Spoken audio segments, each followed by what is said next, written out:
नहीं मानेगी तू? नहीं मानूंगी। इतनी सी बात पे आप इतना बिगड़ गए। बोलिया बिगाड़ दूंगा अगर हम बिगड़ गए। अगर मैं बिगड़ गई तो फिर अपनी कटिंग बिगाड़ दूंगी रे। भाभी क्या है? जो जिंदगी हमसे टकराती है ना तो वो सिसक सिसक करके अपना दम तोड़ देती है भाभी। सारी जिंदगी हमने मोहब्बत में गुजार दिया, अब बताएंगे कि नफरत क्या होती है। तो मुझे बता। अब तो तुमने मेरा प्यार देखा था, अब तुम मेरी नफरत देख। नफरत अब भी समझा रहा हूँ, सुधार दो वरना हम बिगड़ गए ना तो समझ ले कि तू बर्बाद हो जाएगी। एक रात की बात है, एक रात मेरे पास 14 वर्षों से तमन्ना दिल में लेके टाल रहा हूँ, वरना मैं वादा कर रहा हूँ तुझको तेरे पति के पास जिंदगी भर नहीं सोने दूंगा। हरामजादे नीच कुत्ते, तेरी इतनी औकात तू मुझे रोके? अभी तुमने हमारी औकात को कहाँ देखा है भाभी? और एक बात तुम्हें और बता रहा हूँ, क्या?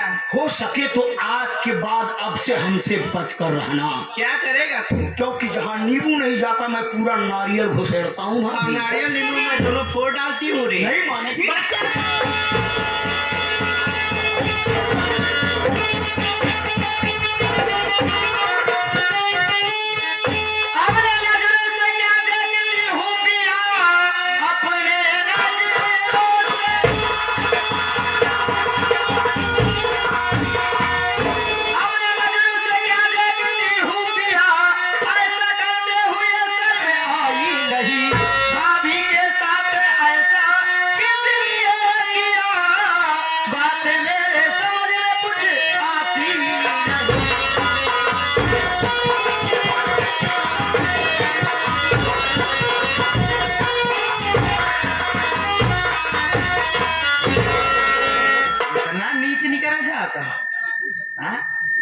सबने चाय उतर गया है का?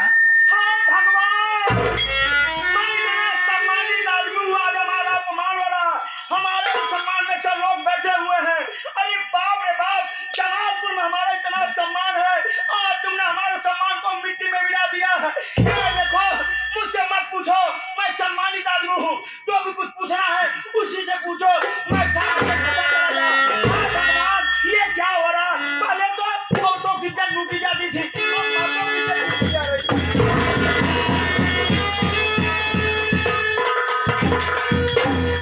भाभी। हाँ दीदी।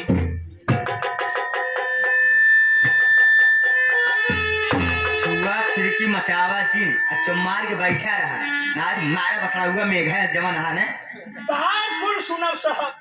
हाँ इनका ना सुनब चमार के बैठा रहा, बस हमार सुनबा ही करा बस। लड़ाई हो गई, ऐसे बैठा रहता नहीं को बोले ना मार चौभर ये उछल बोलता ही है। बोला जी तोहरे भाई पे सुहाग भा रहा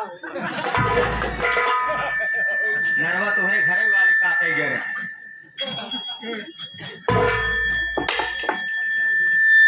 भाभी सुनिए मेरी बात। बोलिए।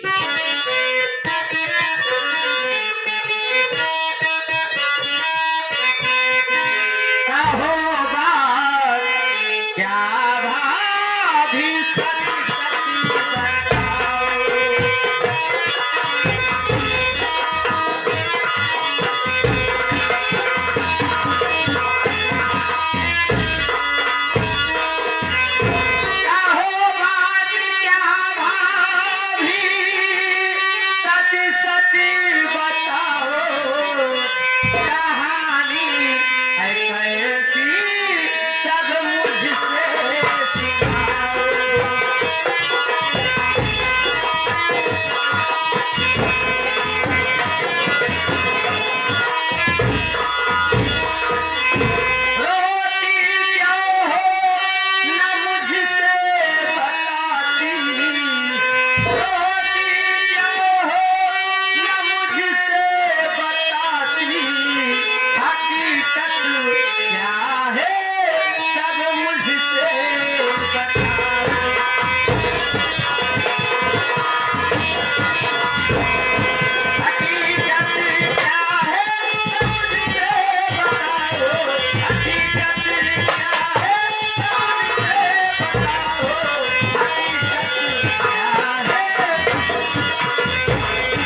हकीकत क्या है आप मुझसे बताइए ना।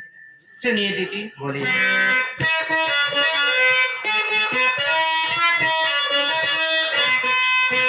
कहूँ क्या ननद तुमसे गम का फसाना।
मैं अपने कमरे में बैठ के अपने पति यानी तुम्हारे भैया के बारे में सोच रही थी कि 2 वर्ष बाद घर वापस आए भी तो 4 दिन भी नहीं रुके, मैं उनसे ठीक से बातें भी नहीं की और वापस ड्यूटी चले गए।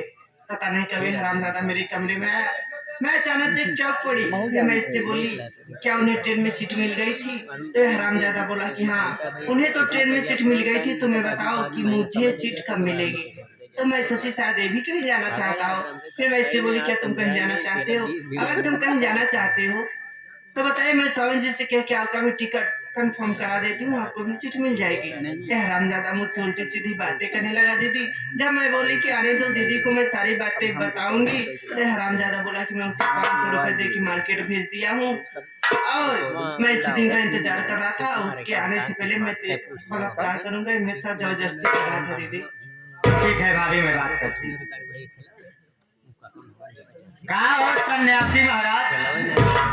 पहुंच गया होता तुम्हें हूँ अयोध्या में। राम राम जपते हूँ।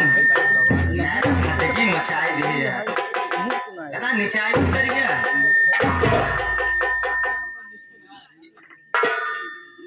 इतना ना जाने रहे तुम भी मुझे गलत समझ रही हो। आप गलत नहीं है, भाभी गलत है। गलत कौन है? दूध का दूध, पानी का पानी, सब अलग हो जाएगा। राम करे दुनिया मुझे देख करके क्यों जलती है? क्योंकि मैं सच्चाई के मार्ग पर चलता हूँ ना। तुम नहीं जानती हो। तुम विदाई करा के चली गई ना, उसके बाद तुम्हारे भैया फौजी मंगल सिंह का बॉर्डर से फोन आया। मैं तुम्हारे भैया को स्टेशन पर छोड़ने गया था। उसके बाद तुम्हारे भैया स्टेशन पर मुझसे क्या कहा जानती हो? क्या कहा? कहने लगे जीजा जी आप हमारे घर की सारी जिम्मेदारियां निभाते हैं, एक जिम्मेदारी मैं और आपको सौंप रहा हूँ। मैं कहा बोलो, दास हाजिर है। कहने लगे कि 2 साल बाद मैं अपने घर आया, अपने बीबी के साथ में एक रात भी व्यतीत नहीं किया, इसलिए वो रोती होगी, अफसोस करती होगी, उदास बैठी होगी। जा करके जीजा जी मेरी बीबी को समझा देना। हमने कहा नहीं भैया, ये समाज और समाज के लोग सच्चाई पर चलने वाले इंसान के ऊपर ज्यादा कीचड़ उछालते हैं।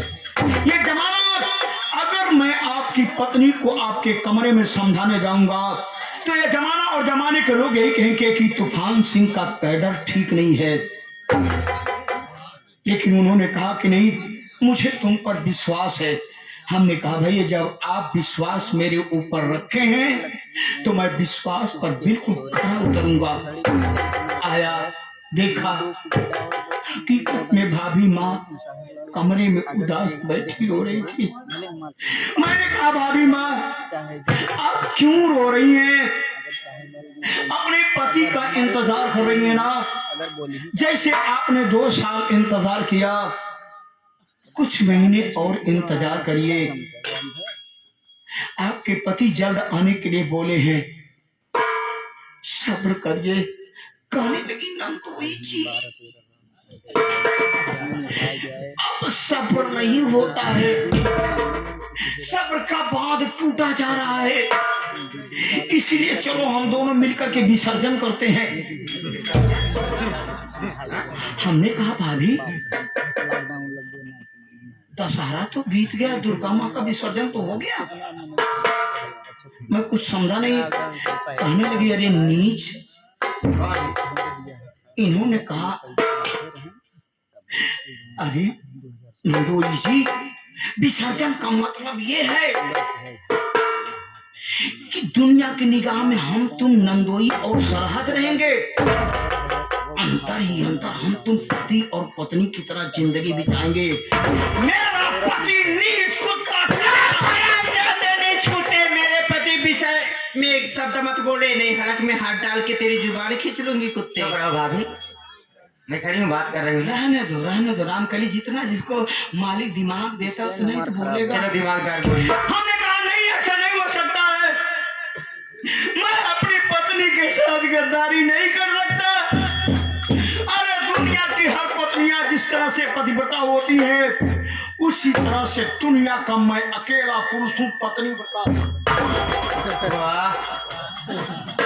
अपने पत्नी के अलावा अगर दूसरी औरत की तरफ गंदी निगाह से देखो तो मेरी दोनों आंखें फूट जाए। कहने लगी नंदोई जी मेरी बात मानो वरना मैं बर्दाश्त से बाहर।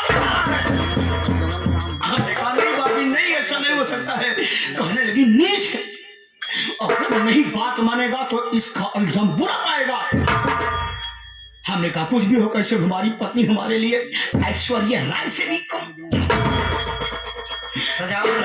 नीच तो उसके साथ कैसे रहता है रे? वो लेटती तो ऐसा लगता है जैसे कोई कमजोर बदरिया लेती है। वो लिपस्टिक लगाती जैसे कोई मरी हुई बंदरिया लगाती है। हम सब लपेटते थे। हमने कहा नहीं ऐसा नहीं हो सकता। कल मर्दा नीच अगर तुम मुझसे प्यार नहीं करा कम से कम मुझे 500 रुपया दे दे। चुप कुत्ते, मैं तेरे पैसे मांग रे भिखारी, मेरे पति खुद जॉब करते रे। भाभी ज्यादा बढ़ के ना बोला करो। काय ना बोली चला तो है बोला। कहने लगी 500 रुपये दे दो। हमने कहा 500 रुपया था मैंने दे दिया, अपनी पत्नी को मार्केट गई है। कहने लगी नीचे अगर पैसा नहीं देगा तो गला दबा करके मार डालूंगी। आई राम कले ये मेरा गला दबा रही थी ना, देखा तुमने ना। हे राम कली आवा घर चली ना कौनो दिन तहार मांग का सिंदूर मिट जाए विधवा हो जाबू का मतलब निकले।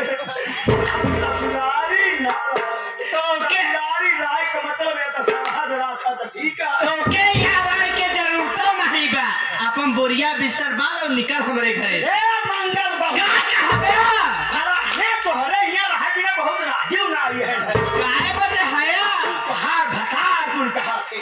अच्छा जिम्मेदारी निभावा हो जिम्मेदारी निभावा कोर्ट कचहरी मामला सब देखा चली मेहरारू राखी उनका तब ठीक है। पहले तू अपन में रोल रखा, हमारा भतार का ही कहा ना खाता हमारे भतारे कमाई है कह के तो हर मेहर खाली तेरी तो का रखी है। हमके मारा रखा पहले अपन मेहर रखा। आज के राय बहुत पहले से रखे अब का मुंह मार तोसे बड़ा नीच कुकुर मुत्ता के उबान आए का लात मरावे के करे रूमों में आई रहे। बात भाई साहब कह रहा ए कारी ना दे है। ए सुना आ सुनावा फलाने बता दे अब ना नहीं फला चिल रहा जा चला जा। सारा सामान पैक कर तू। इतना बड़ा घुमान मान गया तू पक्का में है गुलम्मा। चल साले मतलब हम भाई देखा हम जाते अपने घरे भाई चाहे महले अटारी में न रहा नहीं बागे बगीचे में घूमब लेकिन भाई हमें ही न रहा भाई इतनी बड़ी हमने जल्दी से हवा न करना रहा। अरे थोड़ा सामान पैक कर दो। यहाँ रहे की जरूरत नहीं बा। सुना का सुनाई यार मंगल बाबू ज्यादा फिर कर रहा बोला काहे ना बोली कहाँ कमाई खाता है।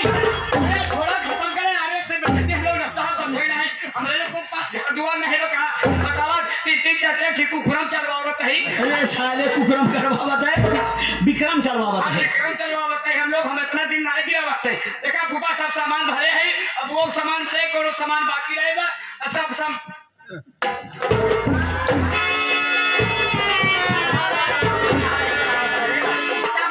और आदत बहुत गंदी है। तारा कपड़ा डालो तो बताए के अब हल्दी हल्दी में सब भरे के अब हमका जान रहे कि यहू बाबू है पहले तो सुना हमरा चावल बात का सुना है। इनके कह दू आने से कौनो काम कही